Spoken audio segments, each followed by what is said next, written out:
नमस्कार जोहार, स्वागत है आपका डिजिटल झारखंडी समाचार में। तो चलिए झारखंड की आज की बड़ी और तमाम मुख्य खबरों पर विस्तार से बात करते हैं, पर उससे पहले आपसे छोटी सी अनुरोध है कि कृपया वीडियो को एक प्यारा सा लाइक अवश्य कर दीजिएगा, क्योंकि आपका एक लाइक करना ही हमारे मेहनत का फल होता है।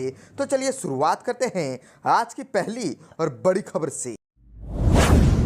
इस वक्त की बड़ी खबर झारखंड से आ रही है, जहां पर झारखंड में मैया सम्मान योजना को लेकर के क्रिसमस से पहले अयोग्य महिलाओं को नहीं मिलेगा 2,500 रुपए और सामाजिक सुरक्षा विभाग ने दे दिया कड़े निर्देश। दरअसल झारखंड में 50 लाख से अधिक महिलाओं को मैया सम्मान योजना के तहत 2,500 रुपए का लाभ मिलना है। राज्य सरकार क्रिसमस से पहले इस बढ़ी हुई राशि को हस्तांतरित कर देगी, लेकिन कई महिलाएं ऐसी भी है जिनको ये राशि नहीं मिलेगी। दरअसल सामाजिक सुरक्षा विभाग के निर्देश पर मैया सम्मान योजना के तहत अयोग्य लाभुकों की स्क्रीनिंग कुछ दिन पहले ही शुरू हो गई है और आपको बताते चले कि ऐसे लाभुक जो गलत तरीके से इसका लाभ ले रहे हैं उन सभी से इन राशियों को वसूली तक की जाएगी। इससे संबंधित पत्र सभी उपायुक्त को कुछ दिन पहले ही सौंप दिया गया था। पत्र में कहा गया था कि वैसे लोग जो पहले से ही किसी सामाजिक सुरक्षा के तहत पेंशन का लाभ ले रहे हैं उन्हें इस योजना का लाभ नहीं मिलेगा, और अगर कोई इसका लाभ ले भी रहा है तो उन पर कड़ी से कड़ी कार्रवाई करने की बात भी कही गई है। और आपको बताते चले कि वैसी महिलाएं जो आयकर दाता हो उन्हें इस योजना का लाभ नहीं मिलेगा। अगर स्क्रीनिंग के दौरान ऐसे लोगों की पहचान होती है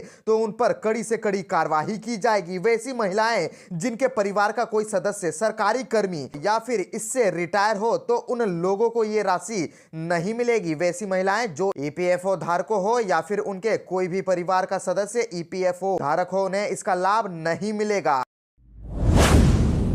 झारखंड से और एक बड़ी खबर आ रही है, जहां पर गिरिडीह में हत्या के खिलाफ सड़क पर उतरे लोग और थाना का किया घेराव, पुलिस के छूटे पसीने। दरअसल जिले के कबरीबाद निवासी दामोदर यादव की हत्या के विरोध में ग्रामीण सड़क पर उतर आए हैं। ग्रामीणों ने मुफस्सिल थाना का घेराव किया और थाने के सामने ही सड़क जाम कर दिया। इस दौरान ग्रामीण इंसाफ करने की मांग कर रहे थे और हाथों में तख्तियां लेकर के सड़क पर उतरे लोग मांग कर रहे थे कि हत्या आरोपियों के खिलाफ फास्ट ट्रैक के मुकदमा चलाया जाए और फांसी पर चढ़ाया जाए। और दूसरी तरफ घटना की सूचना मिलने के बाद डुमरी विधायक जयराम महतो भी पहुंचे। जयराम ने पीड़ित परिजनों और स्थानीय लोगों से बात की और पुलिस पदाधिकारी से भी कार्रवाई की जानकारी ली और विधायक ने कहा कि घटना निंदनीय है और उन्होंने कहा कि समाज किस तरह जा रहा है यह सोचने की जरूरत है। वहीं लोगों के आक्रोश को देखते हुए सदर एसडीपीओ जितवाहन उरांव के नेतृत्व में पुलिस टीम आक्रोशित लोगों को समझाने का प्रयास करती रही। पुलिस का कहना है कि जितने भी आरोपियों को पकड़ा गया है सभी को सजा दिलवाई जाएगी और एसडीपीओ ने लोगों से कानून हाथ में नहीं लेने की अपील की।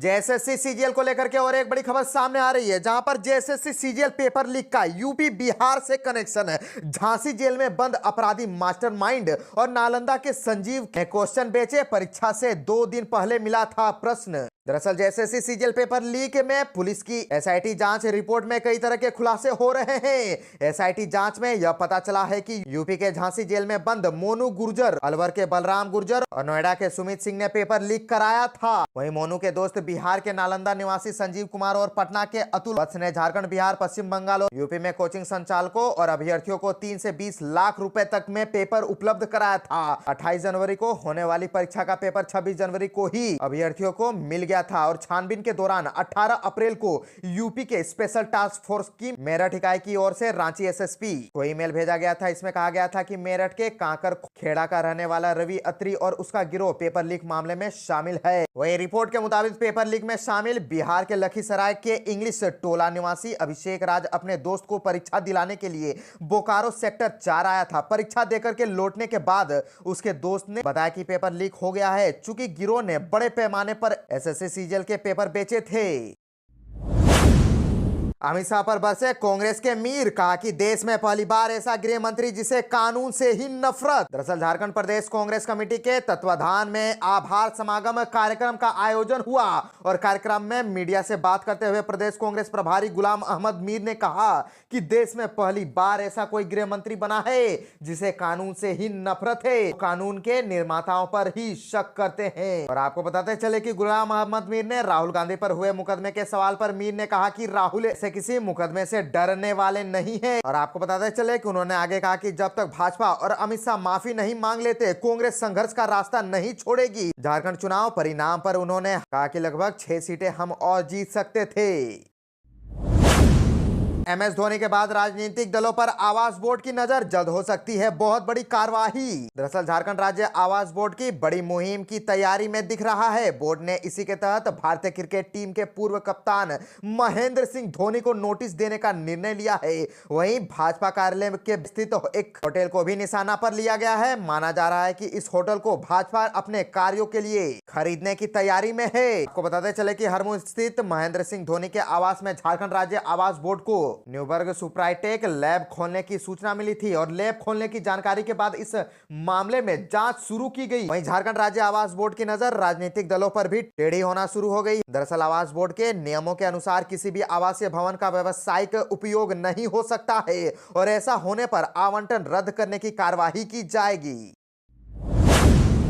झारखंड में शिक्षक स्थानांतरण नियमावली में फिर से बदलाव, असाध्य रोग से ग्रसित हुए तो भी हो सकेगा अंतर जिला ट्रांसफर। दरअसल झारखंड में शिक्षकों के स्थानांतरण नियमावली में फिर से बदलाव होगा। स्कूली शिक्षा व साक्षरता विभाग ने इसकी तैयारी शुरू कर दी है और इसके पूर्व वर्ष 2022 में शिक्षकों के स्थानांतरण नियमावली में बदलाव हुआ था। इसके बाद शिक्षकों के गृह जिला स्थानांतरण की प्रक्रिया शुरू हुई थी। शिक्षकों के अंतर जिला स्थानांतरण के दौरान नियमावली के कुछ प्रावधान में बदलाव की आवश्यकता महसूस की गई थी। इसके बाद अब फिर से इसमें बदलाव की तैयारी की जा रही है और नियमावली में वर्तमान में अंतर जिला स्थानांतरण के लिए तय की गई प्राथमिकता में अलग अलग जोन में पदस्थापन उम्र प्राथमिकता के अनुरूप कोटि पर अलग अलग अंक का निर्धारण किया गया है। इसके अलावा शिक्षक के असाध्य रोग से ग्रसित होने पर अंतर जिला स्थानांतरण का प्रावधान है। इसमें अब शिक्षक के परिजनों को भी शामिल किया जा सकता है। शिक्षक के परिजन में किन्हें शामिल किया जाए, इसका निर्धारण नियमावली में संशोधन के लिए गठित कमेटी की रिपोर्ट के आधार पर किया जाएगा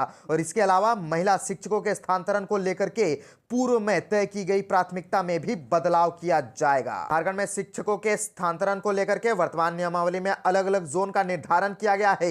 इसके तहत जोन 1 में नगर निगम, नगर पंचायत और अन्य नगर निकाय जो नगर विकास एवं आवास विभाग द्वारा अधिसूचित क्षेत्र में अवस्थित विद्यालय शामिल है। वहीं जोन 2 में बात करें तो जोन 2 में ऐसे पंचायत क्षेत्र का विद्यालय जिसमें अनुमंडल प्रखंड मुख्यालय अवस्थित है और जोन 3 की बात करें तो अनुमंडल व प्रखंड पंचायत से 5 किलोमीटर की परिधि में अवस्थित विद्यालय शामिल है। इसमें भी बदलाव पर विचार किया जा रहा है।